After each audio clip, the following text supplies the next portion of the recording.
Yeah.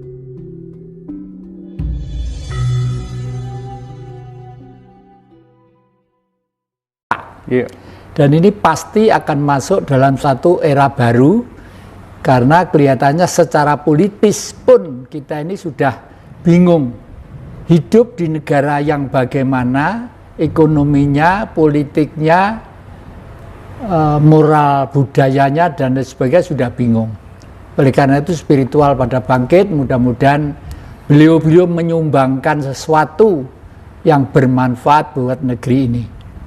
Nah, apakah itu akan kemudian berpengaruh kepada orang-orang yang tadinya begitu fanatik dengan agama, terus akan kemudian meninggalkan agamanya begitu? Menurut Eyang Jati bagaimana? Agama nanti tetap akan dipakai oleh orang-orang yang butuh belajar mencari Tuhan, supaya spiritualismenya tinggi. Intinya seperti itu. Kebetulan Mas Indra dan kawan-kawan memviralkan ini tepat bulan Ramadan.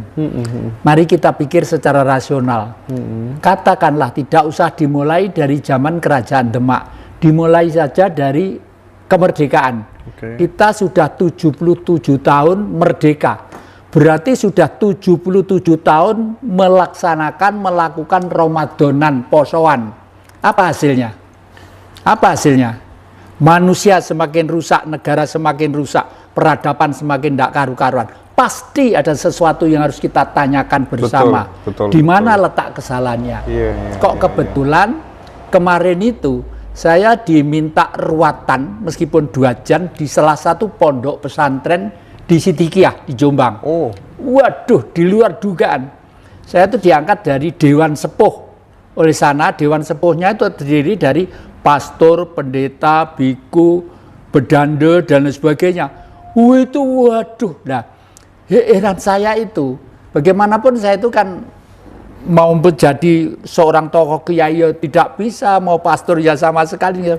Terus pada waktu ruatan itu kan saya minta syarat minimal harus ada 7 sumber air dari sumber-sumber kuno.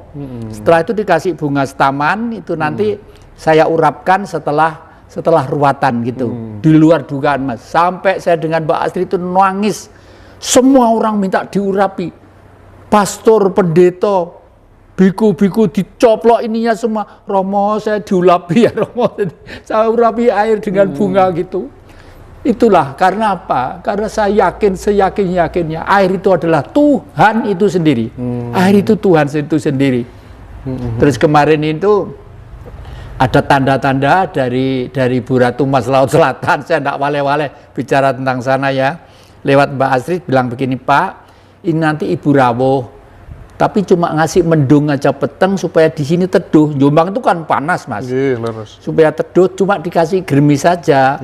Orang-orang tidak usah gelisah. Tidak akan hujan kalau belum melampung semuanya. Betul. Mendung potong wedet gini ya semua ayam-ayam saja karena sudah saya umumkan itu. Akhirnya setelah selesai itu baru hujannya turun. Iya, hujannya turun. Berapa orang atau berapa santri yang ikut acara itu? Itu se-Jawa Timur kok, se-Jawa Timur. Jadi termasuk persatuan Porsit, organisasi Sidikiyah. PCTK Indonesia, Persatuan Pecinta Tanah Air Indonesia.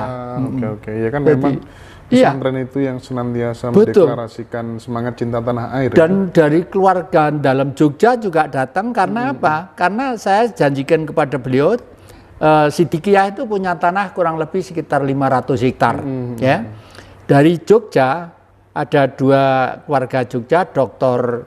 Sufyan sama Insinyur Edi, yang satu insinyur pertanian, satu dokter, sebenarnya dokter umum, dokter manusia. Tapi sekarang tuh tertarik pada kegiatan-kegiatan. 2 orang tuh punya niat hijaunisasi Indonesia dan menyebarkan kesejahteraan secara umum. Dengan teknis menanam sebuah pohon yang namanya pohon nyamplung. Pohon nyamplung ditanam di sana, sanggup memirim benihnya ke Jombang langsung, silakan dialog langsung, jangan lagi ke saya. Tapi sudah komunikasi sudah bagus. Kayak misalnya Ibu Ratu dawuh tadi sambil memberikan tanda mendung, itu kan sebenarnya hal-hal seperti itu beberapa kali dialami yang Jati di dalam beberapa ritual-ritual di kasus lainnya kan? Sudah berkali-kali, bahkan nyawa saya itu diselamatkan beliau itu 3 kali. Nyawa saya diselamatkan beliau itu 3 kali. Yang pertama pada waktu peristiwa Kuda Tuli di Jakarta.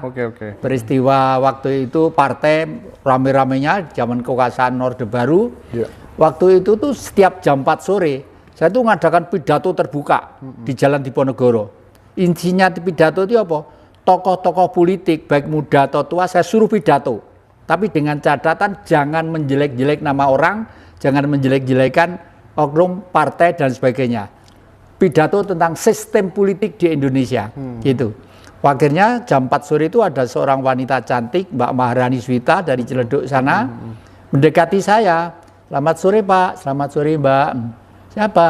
Saya Maharani Swita, gitu. Kaget saya, namanya kok seperti Ratu Mojopahit gitu. Terus, apa Mbak yang bisa saya bantu? Saya dari Ciledug sama bapak saya Gatot Puger itu di belakang. Nggih, apa yang bisa saya bantu? Saya disuruh nganter bapak naik ke Gunung Lawu. Kaget saya. Loh, naik ke Gunung Lawu? Iya. Terus kapan? Semakin cepat, semakin baik. Kalau bisa sekarang pun Rani sudah siap gitu. Akhirnya langsung naik ke Gunung Lawu ya. Dari sore itu dari Cemoro Sewu jam 4, pagi jam 1 siang itu karena perjalanannya yang naik gunung kayak enggak ada, cuma dibantu Pak Tobing yang gotong, yang membantu saya, malah saya yang geret Pak Tobing. Sana seperti Mas Indra Dempal gede dur gitu, ngotot mau ikut, sudah saya larang. Sudah pernah naik gunung belum, jangan ikut, nanti capek. Enggak usah, Pak Jati kecil aja kuat, masa yang gede enggak kuat gitu. Masih pos pertama sudah mengkes, sungguh mati saya tidak mau, enggak boleh bilang gitu. Bilang yang baik, enggak, biarin, saya lebih baik mati di sini, enggak apa-apa gitu. Ya sampean mati enak, yang gotong pulang itu siapa? Apa tak gelundung ini gini, gitu ya. Sampai atas, di sana sudah ada orang kemah. Terus setelah gitu saya ditegur, loh ini komandannya kok di sini? Komandan apa? Yang adakan ceramah tiap sore di Jalan Diponegoro kan Pak Jati. Tadi malam diserbu Pak, diserang habis. Seorang habis dikubur 1 lubang, yang lainnya di blender di Rumah Sakit Mangunkusumo. Setelah jadi lumpur dialirkan ke laut. Waduh Mas, demi Allah saya tidak tahu. Demi Allah saya tidak tahu. Saya ke situ, terus setelah turun saya tanya sama Mbak Rani. Yang di blender itu apa? Ya? Apa yang jatuh? Ya yang mati-mati itu. Jadi nggak dipendam semua karena lubang yang untuk mendem sudah penuh. Terus yang di blender kan menjadi lumpur. Banyak mahasiswa dong berarti? Ya mahasiswa ya banyak, mahasiswa Polda banyak waktu itu ya. Terus setelah jadi lumpur kan cair, dimasuk lubang alirkan ke laut begitu. Terus setelah turun saya tanya sama Mbak Rani, Mbak Rani siapa sebenarnya? Zaman kan belum kenal ibu saya, kenal ibu saya. Ibu saya di Blitar, zaman di Jakarta. Ibu siapa? Ibu Ratu Mas Laut Selatan. Jadi beliau yang menyelamatkan tuh. Makanya di rumah saya selalu ada gambar beliau, selalu hari-hari tertentu saya kasih sesaji. Tidak apa-apa. Dikatakan musyrik, sirik, terserah yang katakan. Sekarang jangankan ini yang Jati ya, jangankan kemudian atur sesaji dibilang musyrik itu kan sudah terlalu biasa. Putranya Pak Jokowi yang siapa namanya ya, yang wali kota Solo, Gibran aja, ikut pawai ogoh-ogoh, itu dikafir-kafirkan. Kok nggak kamu yang jadi ogoh-ogohnya sekalian, kamu kafir, itu gimana? Nyadarkan orang-orang seperti itu. Ya ini yang nyadarkan ini nanti hanya lahirnya seorang pemimpin yang tegar di masa yang akan datang. Karena bangsa negeri sudah capek hidup dibodohi, tersiksa dan gelap, sudah capek. Oleh karena itu pemimpin yang akan datang tuh kelihatannya sangat dahsyat sekali, keberaniannya total. Makanya syaratnya nanti itu 1, beliau adalah orang yang cerdas, bijak, jujur. Itu pengganti Pak Jokowi? Karena itu pengganti Pak Jokowi? Kelihatan seperti itu, Pak Jokowi itu sudah terakhir. Terakhir Pak Jokowi itu sebenarnya ngisi waktu, ya, ngisi waktu. Karena apa? Karena selama Pak Jokowi menjabat pun belum ada yang terjawab sejarah peristiwa di negeri ini. Khususnya tahun 65. 1965 sebenarnya itu titik klimaks dari sesuatu dialektika politik revolusi Indonesia, karena revolusinya adalah revolusi era milenium ketiga, dan kapitalis imperialis takut menggunakan kekuatan-kekuatan orang yang bisa diperalat untuk menjatuhkan Bung Karno. Nah, padahal pada waktu Bung Karno itu sudah jelas, Bung Karno itu satu, manusia, kalau menurut saya sebut aja nabi zaman baru. Bagaimana tidak? Oh, dengan Pancasila itu semua agama rukun, semua guyup, ngebong dupo boleh, ini boleh, mau nyedit boleh, manu boleh, rukun, itu ya. Nah, terus tapi pada waktu itu dijatuhkan, kalau Pancasilanya gitu masih abstrak, Mas. Pancasila itu masih kayalan. Orang berkayal pengen makan, ya durung wareg, ya panggah luwe, panggah lapar, karena belum makan. Itu kayalan. Ya, makanya di era baru ini kitab suci saya itu hanya sering ke sini. Ini adalah jalan masuk ke surga. Cara ke surga hanya satu lembar ini. Nanti siarkan khususnya lah. Nah, ini adalah manusia seluruh dunia, entah Eropa, entah Cina, entah Negro, entah Jawa, entah apa gitu. Semua adalah ini. Ini apa yang lincip-lincip di luar itu angen-angen. Semua makhluk yang hidup mesti punya angen-angen. Kenapa punya angen-angen? Kayaknya punya perut. Lah apa hubungannya perut dan angen-angen? Mbuh cacing, entah binatang, entah apapun, entah kerbau, entah gajah. Kalau perutnya lapar, angen-angennya mesti pengen cari makan. Itu kan angen-angen. Nah, sebenarnya yang pengen makan itu apa? Nafsu, ini loh. Hitam ini daging dari tanah, putih itu udara yang kita hirup, merah itu adalah darah yang menjadi, yang dari api, kuning itu adalah tulang yang menegakkan tubuh kita. Nah, di tengah ini sinar emas, ini adalah saya gambarkan Tuhan itu sendiri.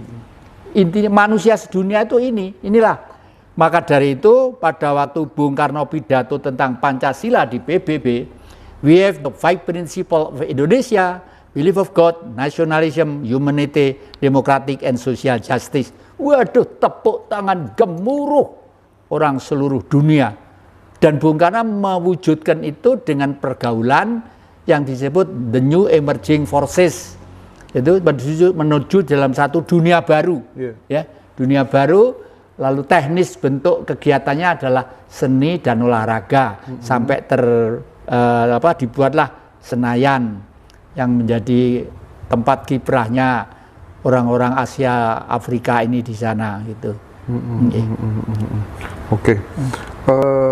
Kemudian ada yang bertanya, yang Jati, kalau misalnya dunia sudah kacau kayak gini gitu ya, chaos, korupsi, noleh kemana aja ada korupsi gitu. Kalau Pak Mahfud, sekarang kita noleh kemana aja ada korupsi, kenapa dulu harus direformasi gitu kan ya. Nah, pertanyaan saya, ketika dunia sedang chaos, nanti Indonesia misalnya, apakah kemudian sekarang kan lagi banyak di banyak tempat tuh bicara soal kesatria cahaya, pekerja cahaya, atau satrio piningit gitu ya. Nah, ciri-ciri pekerja cahaya atau satrio piningit itu sebenarnya apa menurut pandangan yang Jati? Memang di mana suatu negara, entah di Afrika, entah di Eropa, entah di Cina, di dunia itu sudah gelisah. Negaranya itu, masyarakatnya sudah gelisah, pasti image-nya itu mencari sosok seorang pemimpin ya. Oleh karena itu saya akhir-akhir ini saking jengkel saya membuat buku itu selalu tipis-tipis. Karena sekarang tuh di viral, di macam-macam, tanya Mbah Google, sekarang sudah bisa. Ini saya buat buku judulnya Manusia Pancasila. Tidak diduga sama sekali buku ini mendapat apresiasi dari Romo Paus Benedictus ke-16 di Vatikan sana. Dan ini setelah dipelajari oleh pastor-pastor di sini, konon patut ditaruh di perpustakaan dan diterjemahkan dalam beberapa bahasa di sana. Karena di perpustakaan di Vatikan itu tidak sembarang buku dipasang. Dan ini buku saya ini dianggap suatu teori menemukan hukum Tuhan. Nah, terus saya berkhayal ke belakang lagi, kalau begitu benar kitab saya 1 lembar yang lalu.